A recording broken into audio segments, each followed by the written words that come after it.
খবৰ আপোনালোকৰ আশা কৰোঁ সকলোৱে ভালে আছে আজি মই বনাম চিকেন বিৰিয়ানী তো একেবাৰে সহজকৈ খুব সিম্পলকৈ বনাম আপোনালোক কোনোবা যদি মোৰ নিচিনা নতুনকৈ বিৰিয়ানী বনাবলৈ শিকি আছে তেতিয়াহ'লে ভিডিঅ'টো চাবচোন আপোনালোকৰো কিছু লাভ হ'ব নিশ্চয় বলক তেনেহ'লে পলম নকৰি ভিডিঅ'টো ষ্টাৰ্ট কৰোঁ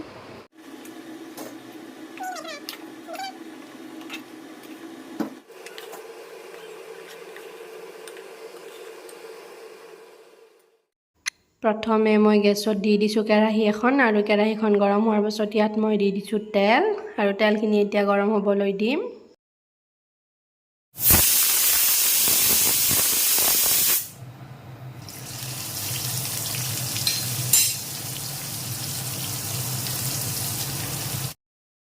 তেলখিনি গৰম হোৱাৰ পাছত ইয়াত মই দি দিছোঁ কেইটামান পিঁয়াজ অলপমান মই বেছিকৈ দিছোঁ যিহেতু মই বিৰিয়ানীৰ কাৰণে বনাইছোঁ আৰু এতিয়া পিঁয়াজখিনি মই অকণমান গল্ডেন ব্ৰাউন হোৱালৈকে ভাজি থাকিম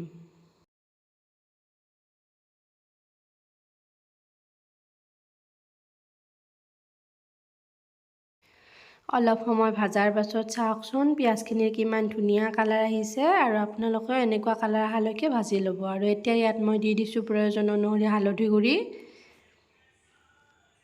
অলপমান দি দিছোঁ মই ইয়াত ধনিয়া গুড়ি অলপমান দিছোঁ জিৰা গুড়ি আৰু এতিয়া মই অলপ দি দিছোঁ জলকীয়া গুড়ি আপোনালোকে যদি কোনোবা জলকীয়া গুড়ি নাখায় তেতিয়াহ'লে কেঁচা জলকীয়াও ব্যৱহাৰ কৰিব পাৰে মই ইয়াত গুড়িয়ে ব্যৱহাৰ কৰিছোঁ আৰু এইখিনি মই এতিয়া অকণমান সময় ভালদৰে মিক্স কৰি ভাজি ল'ম আৰু এতিয়া মছলাখিনি ভজা হোৱাৰ পিছত ইয়াত মই দি দিছোঁ চিকেনখিনি আৰু চিকেনখিনি মছলাখিনিৰ লগত ভালদৰে মিক্স কৰি লৰাই মই অকণমান সময় ভাজিম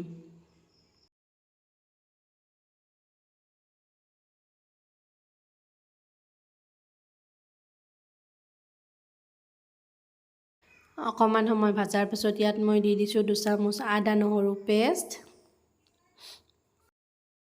আৰু এতিয়া ইয়াত মই দি দিছোঁ অলপমান নিমখ মই প্ৰয়োজনতকৈ অলপ কমকৈ দিছোঁ কিয় কমকৈ দিছোঁ সেইটো ভিডিঅ'টো শেষলৈকে চাই থাকিলে নিশ্চয় গম পাবই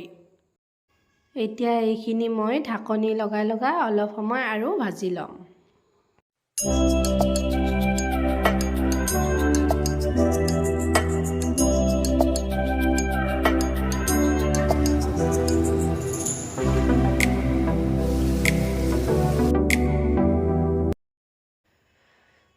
আৰু এতিয়া আধা ভাজা হোৱাৰ পিছত ইয়াত মই দি দিছোঁ 2টা কাটি থোৱা বিলাহী আৰু দি দিছোঁ মই 2টামান তেজপাত আৰু এইখিনি মই এতিয়া আৰু অলপ সময় ভাজিব লাগিব বিলাহীখিনি গলালৈকে ভাজিম আৰু এয়া চাওকচোন আধা ভাজা হোৱাৰ পিছত বিলাহীখিনি প্ৰায় গলি নাইকিয়া হৈ গৈছে আৰু এতিয়া ইয়াত মই দি দিম ছানৰাইজৰ বিৰিয়ানী মছলা আৰু মছলাখিনিৰ লগতে ইয়াত মই দি দিম অলপমান দৈ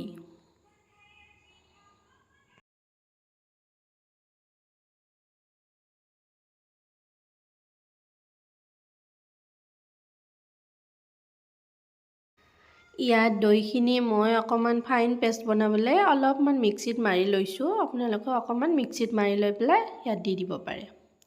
আৰু এতিয়া এইখিনি মই আৰু অকণমান সময় ঢাকনি লগাই ভাজিম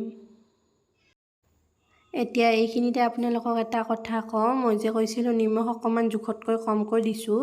কাৰণটো হৈছে বিৰিয়ানী মছলাত যিহেতু নিমখটো থাকেই সেইকাৰণে মই বহুত বেছিকৈ নিমখ দিয়া নাই যিহেতু নিমখ বেছিকৈ দিলে বহুত বেছি হৈ যাব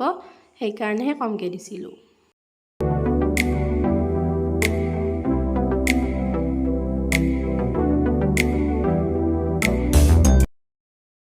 এতিয়া মই চিকেনখিনি দি দিছোঁ অকণমান পানী আৰু পানীখিনি নাইকিয়া হ'বলৈ মই ঢাকনিখন লগাই থৈ দিছোঁ আৰু অকণমান সময়ত এইখিনি হৈ যাব ৰেডি আৰু এয়া চাওক মোৰ চিকেনখিনি হৈ গৈছে আৰু এতিয়া এইখিনি মই ধুনীয়াকৈ গেছৰ পৰা নমাই থ'ম আপোনালোকে বাৰু এনেকুৱাকৈ বিৰিয়ানী বনাই খাইছেনে যদি খোৱা নাই এবাৰ খাবচোন বহুত টেষ্টি হয় চিকেনখিনি নমাই থোৱাৰ পাছত সেই একে জুইতে মই দি দিছোঁ এখন চচপেন আৰু ইয়াত মই দি দিছোঁ পানী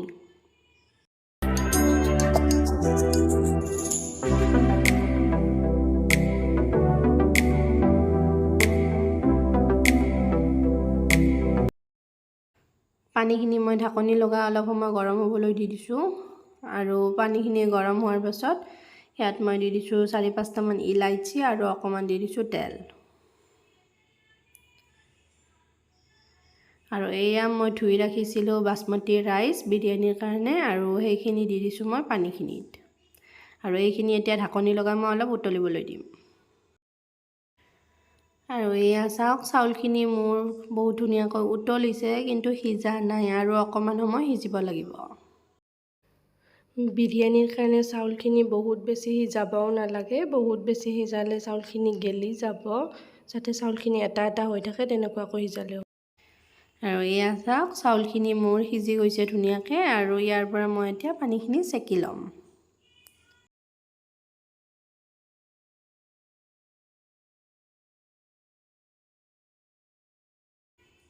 আৰু এতিয়া লেয়াৰিঙৰ কাৰণে মই আকৌ এখন চচপেন বহাই দিছোঁ গেছত আৰু ইয়াত মই দি দিছোঁ চাউলখিনি, ইয়াত লেয়াৰ কৰি দিম। প্ৰথমে অলপমান দি দিছোঁ চাউল আৰু ইয়াত মই ওপৰত দি দিছোঁ চিকেন। ইয়াৰ ওপৰত আকৌ মই দি দিম চাউল অলপমান, তাৰপাছত আৰু অলপমান চিকেন দিম, এনেকৈ লেয়াৰিং কৰি দিম। আৰু এই লেয়াৰিংখিনি কৰোঁতে গেছৰ ফ্লেমটো একেবাৰে ল'ত ৰাখিছোঁ।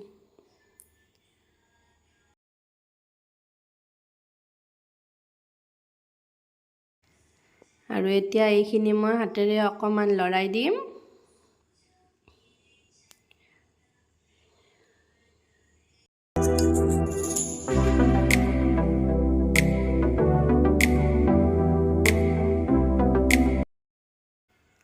আৰু 2 মিনিটমান সময়ৰ কাৰণে মই আকৌ ঢাকনিখন লগাই দি দিম। আৰু এতিয়া ইয়াত মই দি দিছোঁ কাজু আৰু কেইটামান দি দিছোঁ খিচমিচ। আৰু এইখিনি মই ভালদৰে এতিয়া মিক্স কৰি দিম।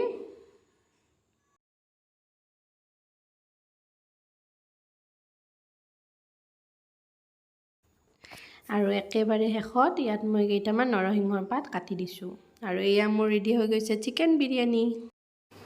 আৰু মোৰ বিৰিয়ানী ৰেডি হৈ গ'ল আৰু আমি খালোঁ, সঁচাকৈ বহুত টেষ্টি আছিলে।